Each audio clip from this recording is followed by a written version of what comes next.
Hi everyone, आज के session में हम लोग डिस्कस करेंगे स्टाइल्ड कंपोनेंट के थ्रू आप किस तरीके से स्टाइलिंग करेंगे रिएक्ट जेएस में। काफ़ी डिटेल में और प्रैक्टिकली कंसेप्ट को हम समझने की कोशिश करेंगे। सबसे पहले यहाँ पे एक प्रोजेक्ट हम लोग क्रिएट करते हैं और यहाँ पे हमने वीएस कोड यूज़ कर रहे हैं और यहाँ पे सिंपल आपको लिखना होता है npm create और vite at latest, just enter press करना है और प्रोजेक्ट का नाम आप जो भी देना चाहें मैं दे सकते हैं। मैंने pro1 नाम दे दिया है, पैकेज का नाम भी pro1 दे दिया है और यहाँ पे हम लोग सेलेक्ट करेंगे रिएक्ट को, फिर सेलेक्ट करेंगे जावास्क्रिप्ट को और फिर OXLint को सेलेक्ट कीजिए और यहाँ पे यस पे क्लिक कर दीजिए और यहाँ पे आपके लिए प्रोजेक्ट ये रेडी करके आपको दे देता है। जैसा कि भी आप देख पाते हैं कि यहाँ पे प्रोजेक्ट हमारा बन चुका है और यहाँ पे हमें एक लिंक भी मिल चुका है। बस इसी लिंक को कॉपी करेंगे और अपने ब्राउज़र पे यहाँ पे लेके आते हैं और एक सिंपल सा एक डेमो जो रिएक्ट जेएस का जो प्रोजेक्ट है वो आपके सामने यहाँ पे देखने को मिलता है। अब यहाँ पे किस तरीके से हम लोग स्टाइल कंपोनेंट का यूज़ करेंगे। देखिए, स्टाइल कंपोनेंट को आपको यूज़ करने से पहले सबसे पहले तो आपको उसे इंस्टॉल करना होगा। इंस्टॉल कैसे करेंगे और कहाँ से करेंगे? सबसे पहले देखिए, अभी हमारा प्रोजेक्ट तो रन हो चुका है, तो ये जो रन हुआ है इसको पहले हम स्टॉप करेंगे। स्टॉप कैसे करेंगे? Ctrl+C करेंगे। ये स्टॉप हो चुका है, अभी आप देख सकते हैं यहाँ पे ये स्टॉप हो चुका है। और मैंने जो फोल्डर का नाम रखा हुआ था स्टाइल्ड कंपोनेंट, यहाँ पे अगर आप देख पाएंगे स्टाइल्ड कॉम्प हमने नाम का एक फोल्डर बनाया था और उसी फोल्डर के अंदर में हमने pro1 बनाया था। अब यहाँ पे सबसे पहले हम उस pro1 में जाएंगे। pro1 में कैसे जाते हैं? लिखेंगे cd और फिर लिखेंगे pro1। cd का मतलब होता है चेंज डायरेक्टरी टू pro1। जैसे आप यहाँ पे एंटर प्रेस करते हैं आप आ चुके हैं pro1 में। इसके बाद अब आपको यहाँ पे सबसे पहले इंस्टॉल करना है स्टाइल्ड कंपोनेंट। स्टाइल्ड कंपोनेंट को आप किस तरीके से इंस्टॉल करेंगे? बहुत ही सिंपल सा कमांड आपको देना है, आप npm के थ्रू ही इंस्टॉल करना है। npm और फिर आई लिखना है, आई फॉर इंस्टॉल। आप चाहे तो पूरा इंस्टॉल भी लिख सकते हैं या सिंपल आई भी आप लिखते हैं तो भी काम हो जाएगा। आपको लिखना है npm आई और क्या इंस्टॉल करना है? स्टाइल्ड लिखना है और डैश देना है और फिर आपको लिखना है कंपोनेंट्स। बस npm आई स्टाइल्ड कंपोनेंट्स। अब जैसे एंटर हम करेंगे, एंटर करने से पहले एक चीज़ मैं आपको दिखाना चाहूँगा। देखिए, यहाँ पे आपको एक फोल्डर आपको देखने को मिलता है पैकेज.json। इसके अंदर आप अगर आप आते हैं तो यहाँ पे डिपेंडेंसीज वगैरह आपको दिखाएगा। यहाँ पे अगर आप देखेंगे तो कौन कौन से डिपेंडेंसीज यहाँ पे इंस्टॉल्ड है पहले से ही आप यहाँ पे देख पाते हैं। 2 डिपेंडेंसीज यहाँ पे है, सबसे पहले रिएक्ट है और फिर रिएक्ट डैश डॉम है। अब जैसे ही अगर आप यहाँ पे एंटर करते हैं, जैसे मैंने यहाँ भी एंटर कर दिया है, तो इंस्टॉल होने के बाद आपको एक और डिपेंडेंसीज यहाँ पे देखने को मिलेगा। थोड़ा सा टाइम लेता है और ये यहाँ पे आपको देखने को मिल जाएगा। और अभी आप यहाँ पे देख पाते हैं स्टाइल कंपोनेंट जो है यहाँ पे आपको डिपेंडेंसीज के अंदर में देखने को मिल जाता है। इसका मतलब स्टाइल कंपोनेंट जो है यहाँ पे इंस्टॉल हो चुका है और अगर इंस्टॉल हो चुका है तो आप डायरेक्टली इसको इंपोर्ट करते हुए आप इसका यूज़ आप कर सकते हैं। लेकिन अभी डेफिनेशन वगैरह मैं कुछ आपको बताया नहीं है, अब जस्ट एक एग्जांपल आपको बताऊंगा, सारा चीज़ आपको क्लियर हो जाएगा। तो देखिए, अब यहाँ पे हमने सबसे पहले तो ये इंस्टॉल कर लिया है और अब हम लोग आ जाते हैं अपने सोर्स पे। सोर्स के अंदर में app.jsx में और यहाँ पे पहले से जो भी कोडिंग लिखा हुआ है इस सभी कोड को मैं Ctrl+A करके इसको डिलीट कर दूंगा और हम खुद का हम कोड हम जनरेट करेंगे, टाइप नहीं करेंगे। मैंने आपको लास्ट सेशन आपको बताया था RFC लिखना है, एंटर करना है और ये आपके लिए बना के दे देता है। सबसे फर्स्ट लाइन में इसकी ज़रूरत नहीं है क्योंकि अब जो है डिफ़ॉल्ट आपको दे देता है, तो आपको सब चीज़ों को इंपोर्ट करने की ज़रूरत नहीं है। चलिए, ये पार्ट हमारा यहाँ पे हो चुका है, हमने कोडिंग भी ऑटोमेटिक हमने जनरेट कर लिया है। अब यहाँ से सारा काम हमें करना है। अब यहाँ पे स्टाइल्ड कंपोनेंट को समझते हैं कि स्टाइल्ड कंपोनेंट को इंस्टॉल करने के बाद आपको इंपोर्ट भी करना जरूरी होगा। अब इंपोर्ट हम कैसे करते हैं? सबसे ऊपर वाले लाइन में आएंगे, आपको लिखना है इंपोर्ट, इसके बाद लिखना है स्टाइल्ड लिखना है, इस बात पे ध्यान दीजिएगा, इंपोर्ट स्टाइल्ड फ्रॉम। और इसके बाद यहाँ पे आपको डबल कोट के अंदर में लिखते हैं तो आपको यहाँ पे आपको ऑप्शन मिलता है स्टाइल्ड कंपोनेंट्स। जैसे आप यहाँ पे एंटर करेंगे तो कुछ इस तरीके से आपको इंपोर्ट आपको करना है। यहाँ पे स्टाइल्ड इसी तरीके से आपको यूज़ करना है और फिर स्टाइल्ड कंपोनेंट से इस पार्ट को ले लेगा। तो यहाँ पे स्टाइल्ड जो है वो इनबिल्ट कीवर्ड है, इस बात पे ध्यान दीजिएगा। अब हमें यहाँ पे सारा कोडिंग करना है। अब यहाँ पे थोड़ा सा समझ लेते हैं कि स्टाइल्ड कंपोनेंट से हम क्या करेंगे। देखिए, स्टाइलिंग हम करेंगे और स्टाइल्ड कंपोनेंट्स इंस्टॉल करने के बाद आपको कुछ इस तरीके का इन्वायरमेंट मिल जाता है जहाँ जिसके हेल्प से आप CSS सिंटैक्स का जो कोडिंग होता है उसको आप जावास्क्रिप्ट के अंदर में एक ही फाइल के अंदर में चीज़ों को आप लिख सकते हैं। यानी आप इसको आप ये बोल सकते हैं कि ये जो है स्टाइल्ड कंपोनेंट है क्या, CSS इन JS लाइब्रेरी आप बोल सकते हैं। यानी CSS के कोड को आप जावास्क्रिप्ट के फाइल के अंदर में आप लिख सकते हैं और वो एक स्पेसिफिक उसी कंपोनेंट्स के लिए वो स्टाइलिंग काम करेगा। तो कैसे होगा, इसको हम थोड़ा सा सिंपल अगर लैंग्वेज में हम समझाएं तो आप ये बोल सकते हैं कि कस्टम टैग भी हम बना सकते हैं। जैसे कि मान लीजिए कि आपने यहाँ पे H1 टैग आप लिखते हैं और मैंने यहाँ पे लिख दिया है स्टाइल्ड कंपोनेंट्स, जस्ट एक सिंपल सा एक मैसेज हमने यहाँ पे दे दिया है और इसको हम सेव करते हैं। इसको हम रन करके देखें तो हमें आउटपुट जो होगा यहाँ पे अगर आप आते हैं तो आउटपुट अभी आपको देखने को नहीं मिलेगा। क्यों नहीं मिलेगा, क्योंकि हमने यहाँ पे सर्वर को बंद कर दिया है। यहाँ पे आप देख सकते हैं आपको दिखा रहा है कि रिफ्यूज्ड टू कनेक्ट। तो सबसे पहले तो आपको यहाँ पे आना है और यहाँ पे आके आपको प्रो 1 में हम ऑलरेडी आ चुके हैं और इसको रन करना होगा। npm run dev कमांड आपको पास करना है और जैसे ही आप यहाँ पे एंटर करते हैं तो फिर आपको ये लिंक एक्टिव होगा और फिर आप यहाँ पे जैसे आप इसको रिफ्रेश करते हैं तो आपको स्टाइल्ड कंपोनेंट्स देखने को यहाँ पे मिल रहा है। लेकिन आप यहाँ पे देखेंगे कि ये भी थोड़ा सा आपको यहाँ पे एक हल्का सा एक ब्लैक कलर का लाइन आपको देखने को मिल रहा है। ये किस क्यों आता है, क्योंकि हमने main.jsx के अंदर में लाइन नंबर 3 पे अगर आप देखेंगे तो ये भी कोड यहाँ पे इम्प्लीमेंटेशन हो रहा है। इसको मैं डिलीट कर देता हूँ और इसको जैसे मैं यहाँ से हटा दूंगा और फिर अगर आप आउटपुट देखेंगे तो एक यहाँ पे आपको स्टाइल कंपोनेंट्स जो है कोने में चिपका हुआ आपको देखने को मिलता है। अब यहाँ पे मुझे स्टाइलिंग करना है, लेकिन अभी आप देखिए मैंने यहाँ पे क्या लिखा, H1 टैग मैंने कुछ इस तरीके से लिखा था और H1 टैग जो है अपना काम कर रहा है, वो चीज़ें बोल्ड में हेडिंग हमें बना के दे रहा है। लेकिन अब मुझे स्टाइल्ड कंपोनेंट के हेल्प से मुझे ये सब चीज़ों को करना है। तो कैसे करेंगे, देखिए रिटर्न कीवर्ड के ऊपर आपको कोड लिखना है और यहाँ पे हमने एक कॉन्स्टेंट एक कोई वेरिएबल बना लिया। फॉर एग्जाम्पल मुझे एक हेडिंग बनाना है तो हम यहाँ पे एक रखेंगे हेडिंग, नाम दे दिया मैंने हेडिंग 1, आप जो भी नाम देना चाहें दे सकते हैं, इक्वल्स टू आपको देना है। लेकिन इस बात पे ध्यान दीजिएगा कि यहाँ पे आप जो भी वेरिएबल का नाम जो आप बना रहे हैं उसका फर्स्ट लेटर कैपिटल ही आप रखिएगा जब आप स्टाइल्ड कंपोनेंट के थ्रू आप चीज़ों को इंप्लीमेंट करने की कोशिश कर रहे हैं। तो अब यहाँ पे मैंने हेडिंग में H कैपिटल रखा हुआ है, इक्वल्स टू अब आपको लिखना है यहाँ पे स्टाइल्ड लिखना है। इस बात पे ध्यान दीजिएगा, स्टाइल्ड इन बिल्ट है और फिर डॉट। और अगर आप H1 टैग यूज़ करना चाहते हैं जो HTML का है, आप यहाँ पे नॉर्मल H1 आप यहाँ पे टाइप कर दीजिए और एक बैकटिक होता है, एक आपके कीबोर्ड में आप लेफ्ट टॉप कॉर्नर में अगर आप देखेंगे इसके बटन के जस्ट नीचे आपको वो बटन आपको देखने को मिलता है, इसको कहते हैं क्या, बैकटिक। अब बैकटिक के बाद यहाँ पे आप सेमीकोलन आप दे देते हैं। यहाँ पे आप ये बोल सकते हैं कि अब H1 का जो भी प्रॉपर्टीज है वो सभी हेडिंग में आ चुका है और अब आप इस हेडिंग को एज ए कस्टम टैग आप यूज आप कर सकते हैं। अब यहाँ पे जो कुछ भी मैंने यहाँ पे लिखा हुआ है ना, इस सभी पार्ट को यहाँ से मैं डिलीट कर देता हूँ और अब आप देखिए H1 को मैंने निकाल दिया है। अब यही इस हेडिंग जो लिखा हुआ है इसी को हम यहाँ पे टैग की तरह यूज हम करेंगे।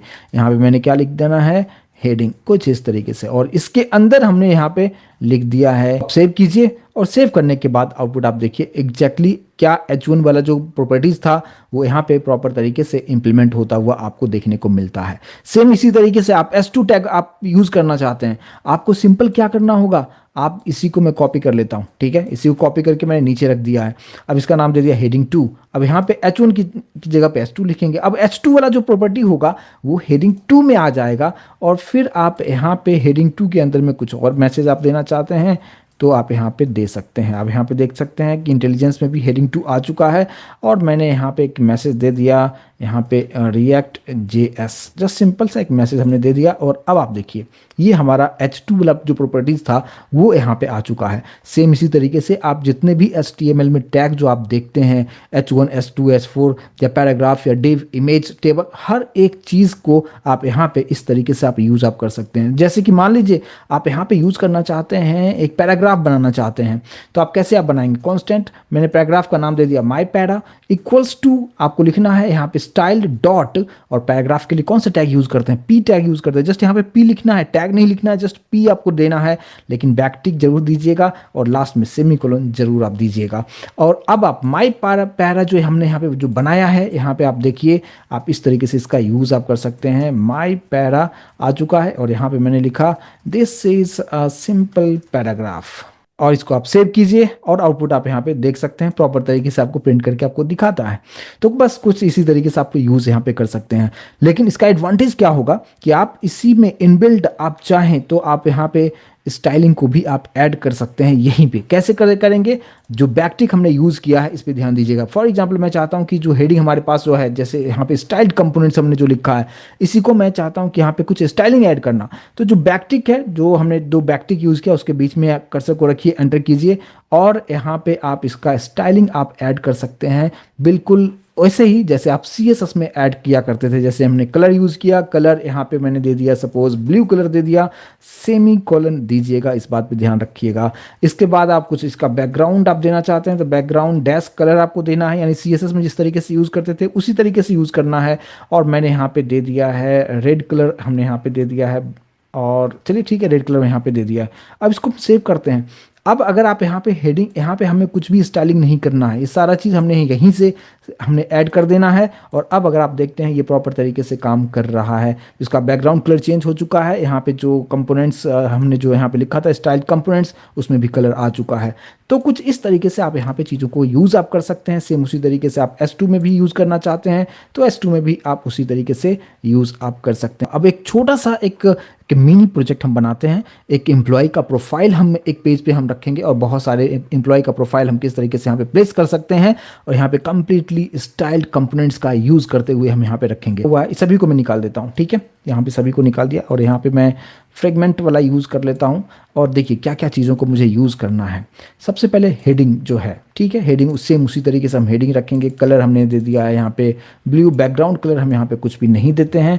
और एक मैंने रख दिया है यहाँ पे टेक्स्ट अलाइन, टेक्स्ट अलाइन को हम कर देंगे यहाँ पे सेंटर में, ठीक है, बस ये हो गया। हेडिंग 2 की बात करें तो हेडिंग 2 हम थोड़ी देर में यूज़ करेंगे, लेकिन ये जो मेन हमारा हेडिंग है, उस हेडिंग के अंदर में क्या लिखा हुआ होना चाहिए। तो हमने सबसे ऊपर जो नाम हमने यूज़ किया, इसको फुल स्क्रीन पे ले लेता हूँ, यहाँ पे हेडिंग यूज़ किया है। तो यहाँ पे सबसे पहले हम ऊपर जो हम लिखेंगे, यहाँ पे हेडिंग लिख दिया है और इस हेडिंग के अंदर में हम जस्ट एक सिंपल सा एक मैसेज लिखते हैं, क्या, एम्प्लॉय प्रोफाइल, ये हमने दे दिया है। इसको सेव करते हैं, आउटपुट आप देखेंगे ऊपर आपको देखने को मिलता है एम्प्लॉय प्रोफाइल। अब इसके नीचे यहाँ पे मैं चाहता हूँ कि एक इमेज आना चाहिए, एक एम्प्लॉय का इमेज आना चाहिए। उसके नीचे इमेज का जो भी एम्प्लॉय है उसका नाम होना चाहिए। उसके नीचे मैं चाहता हूँ कि उसका क्या रोल है वो आप वहाँ पे डालिए, फिर एक्सपीरियंस डालिए, फिर हम कुछ बटन है यहाँ पे हम ऐड करेंगे और ये सब कुछ हम स्टाइल कंपोनेंट के थ्रू ही हम करेंगे।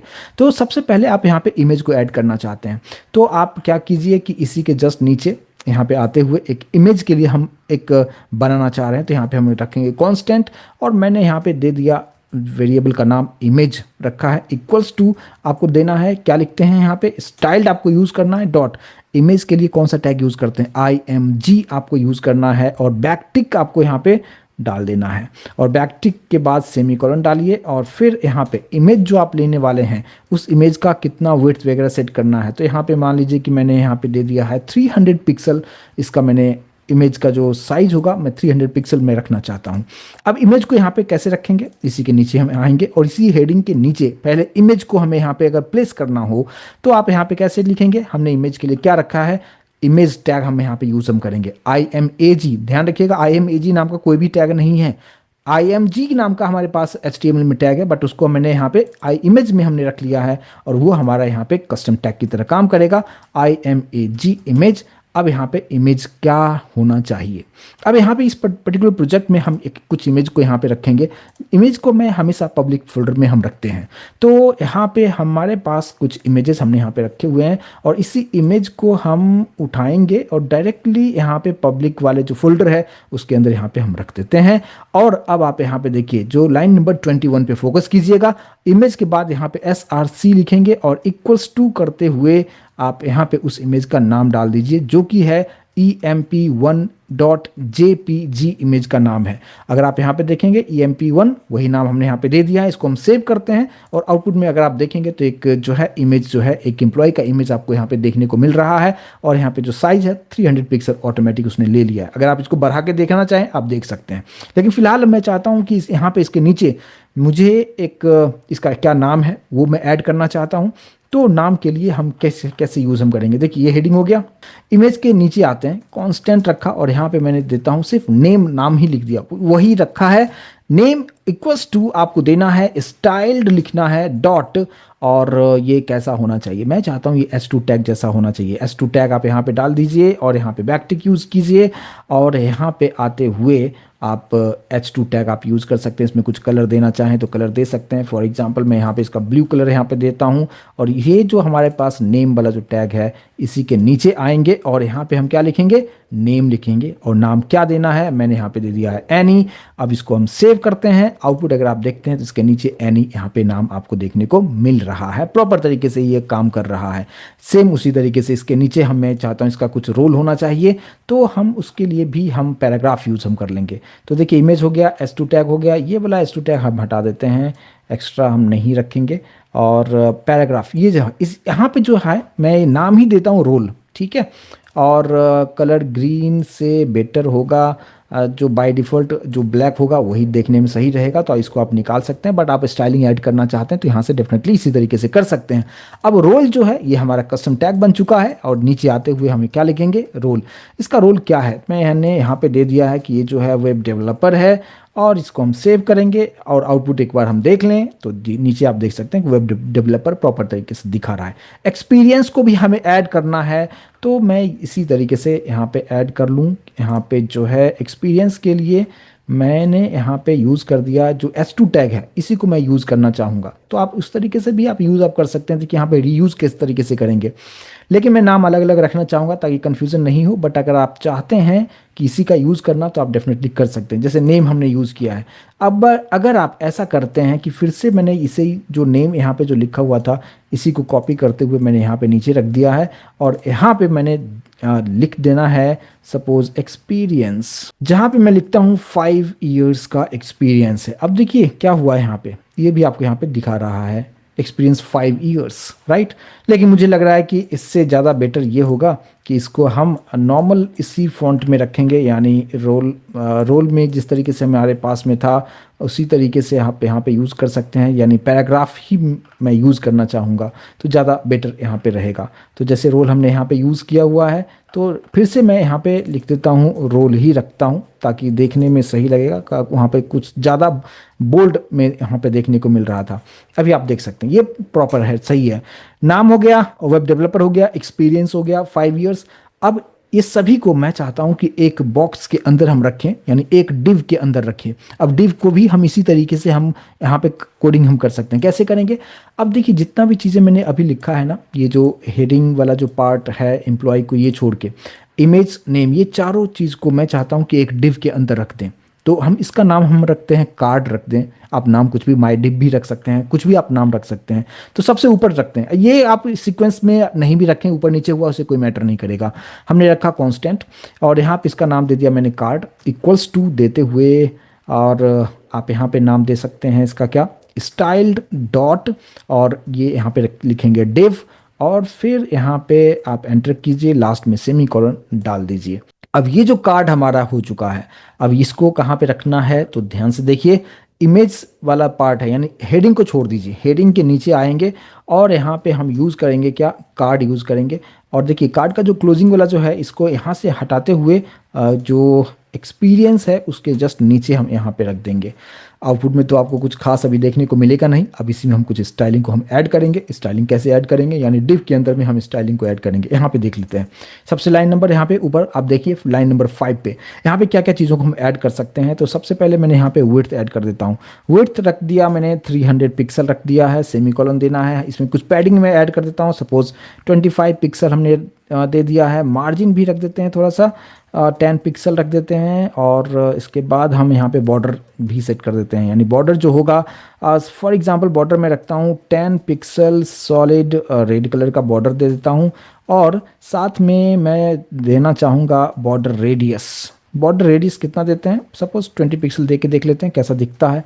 और अब आप यहाँ पे आउटपुट देखिए, आप देख पाते हैं यहाँ पे ये प्रॉपर तरीके से यहाँ पे बन चुका है। और ये जो है आप यहाँ पे जितना भी हमने स्टाइलिंग किया, हमने कंप्लीटली स्टाइल्ड कंपोनेंट का यूज़ करते हुए हमने यहाँ पे स्टाइलिंग यहाँ पे करके देखा है। साथ में हम ये भी करना चाहेंगे कि अगर मान लीजिए कि ऐसा हमारे पास में बहुत सारे एम्प्लॉयज़ का डेटा हो और मुझे यहाँ पे और भी एम्प्लॉय के डेटा को अगर दिखाना हो तो कैसे दिखा सकते हैं। उसके लिए हम ये करते हैं क्या कि अब ये सारा चीज़ जो मैंने किया है, अभी अगर आप यहाँ पे देखते हैं नीचे वाले सेक्शन में, यहाँ पे देखिए ये जो कार्ड वाला सेक्शन है, इस सभी को हम एक और डिव के अंदर पहले रख लेते हैं।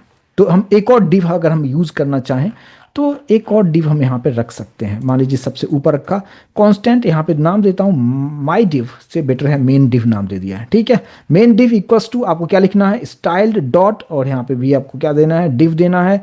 और यहाँ पे आप बैकटिक यूज़ कीजिएगा, लास्ट में सेमीकोलन डाल दीजिएगा। और ये जो मेन डिव हमारे पास में है, इस मेन डिव के अंदर में हम क्या क्या चीज़ों को रखेंगे अब यहाँ पे देख लीजिए। ये कार्ड वाला जो सेक्शन हमारे पास में है, इसी के ऊपर में हम इसको हम रखेंगे, यानी मेन डिव को हम रखेंगे कुछ इस तरीके से, और यहाँ पे इसका क्लोजिंग कर देंगे। और ये क्लोजिंग टैग को यहाँ से हटा के कार्ड के क्लोजिंग के उसके नीचे रखेंगे। आउटपुट में अभी कुछ कुछ खास आपको डिफरेंस नहीं मिलेगा, क्योंकि हमने उसमें कुछ स्टाइलिंग करेंगे तो ही आप डिव का चीज़ों को आप देख पाते हैं। अब आपको करना क्या है कि अब मुझे बहुत सारे एम्प्लॉय का डिटेल मुझे यहाँ पे ऐड करना है। फॉर एग्जांपल मैं चाहता हूँ 2 या 3 यहाँ पे फिलहाल मैं आपको करके दिखाना चाहूँगा। तो मेन डिव के अंदर जो यहाँ पे कार्ड वाला जो सेक्शन है, यहाँ पे आप देखिए ये जो है कार्ड जहाँ से ओपन हुआ है, कार्ड जहाँ पे क्लोज हो रहा है, इसी को कॉपी कर लिया, कॉपी करके इसके नीचे रख दिया है, कॉपी करके इसके नीचे रख दिया है। तो 3 बार हमने इसको कॉपी पेस्ट कर दिया है। आउटपुट अगर आप देखेंगे तो आउटपुट में थोड़ा सा जूम किया, अभी आप देख पाते हैं एक के नीचे एक आ चुका है ये आप, राइट। लेकिन मैं चाहता हूं कि ये सभी एक लाइन में आना चाहिए। तो उसके लिए हम क्या करते हैं, आप डिस्प्ले फ्लैक्स यूज कर सकते हैं। और इसीलिए मैंने यहाँ पे एक एक्स्ट्रा हमने यहाँ पे मेन डिव बनाया हुआ है। और इस मेन डिव के अंदर में हमें क्या करना है, ऊपर आ जाते हैं, यहाँ पे लाइन नंबर 5 पे देखिए, और यहाँ पे इसके अंदर हम स्टाइलिंग को ऐड करेंगे जिसको कहते हैं डिस्प्ले। और यहाँ पे आपको यूज कर देना है फ्लैक्स। डिस्प्ले फ्लैक्स यूज करने का मतलब होता है क्या कि इस तरीके से एक के सामने एक प्रॉपर तरीके से यहाँ पे प्लेस हो जाएगा। अगर मुझे एक बटन को भी ऐड कर दें तो ज़्यादा बेटर होगा। एक बटन भी नीचे बना देते हैं यहाँ पे, जहाँ पे आपको देखने को मिलेगा क्या कि व्यू प्रोफाइल। अगर शॉर्ट में अभी क्या दिखा रहा है, यहाँ पे नाम दिखा रहा है, लेकिन अगर आप यहाँ पे एक बटन पे क्लिक करते हैं व्यू प्रोफाइल तो उसका डिटेल आपको देखने को मिलेगा। फिलहाल यहाँ पे जस्ट हम डिज़ाइन हम देख रहे हैं, स्टाइलिंग को समझ रहे हैं, तो उसको भी एक बार कर लेते हैं। तो देखिए अभी हमने जो यहाँ पे बटन एक के लिए बना लेते हैं, नीचे आते हैं, बटन हम कैसे बनाएंगे, कॉन्स्टेंट। मान लीजिए बटन का नाम मैंने दे दिया है ऐसे व्यू बटन, ठीक है, इक्वल्स टू आपको सबसे पहले लिखना होता है स्टाइल्ड डॉट। बटन के लिए कौन सा टैग यूज करते हैं, बटन यूज करते हैं, बी स्मॉल में होता है। और फिर आपको बैकटिक यूज करना है और फिर एंटर कीजिए और लास्ट में यहाँ पे सेमीकोलन डाल दीजिए।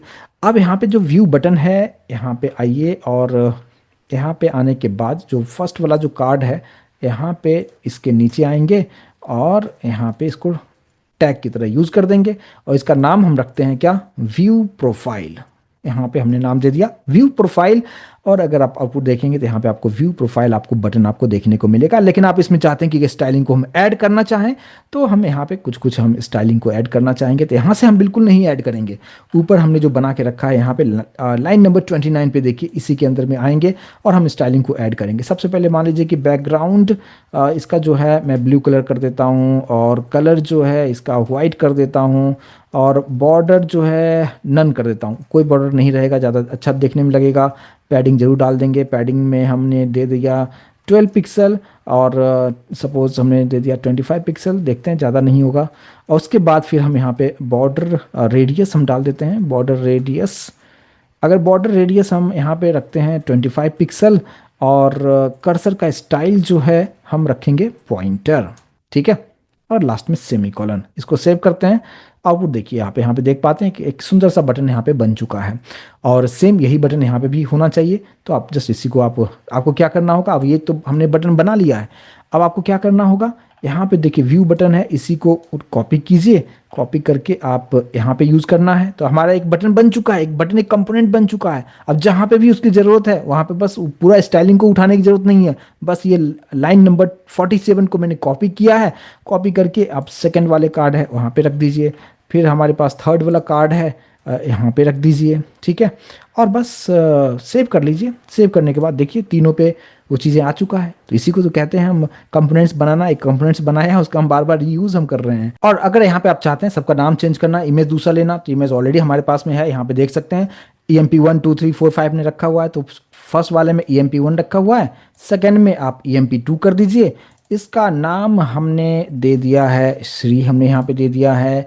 और यहाँ पे मैं लिख देता हूँ रिएक्ट डेवलपर, और एक्सपीरियंस यहाँ पे कर देता हूँ 2 इयर्स। और जो भी चेंजेस आप करना चाहें कर सकते हैं, मैं जस्ट यहाँ पे आपको समझाने की कोशिश कर रहा हूँ। यहाँ पे 3 कर दिया है, यहाँ पे हमने नाम दे दिया है टीना। और अब यहाँ पे आउटपुट देखते हैं। अभी आप यहाँ पे कुछ इस तरीके से देख पाते हैं। तो अलग अलग मैंने इमेज भी हमने यहाँ पे डाल दिया है, सबका नाम भी चेंज कर दिया है। और जैसा आपका रिक्वायरमेंट होगा उसके अकॉर्डिंगली आप यहाँ पे चीज़ों को चेंज आप कर सकते हैं। तो ये होता है स्टाइल्ड कंपोनेंट के थ्रू आप किस तरीके से काम कर सकते हैं। मैं उम्मीद करता हूँ कंसेप्ट आपको समझ में आया होगा। इसको अच्छी तरीके से प्रैक्टिस करके देखिए। Thank you so much guys.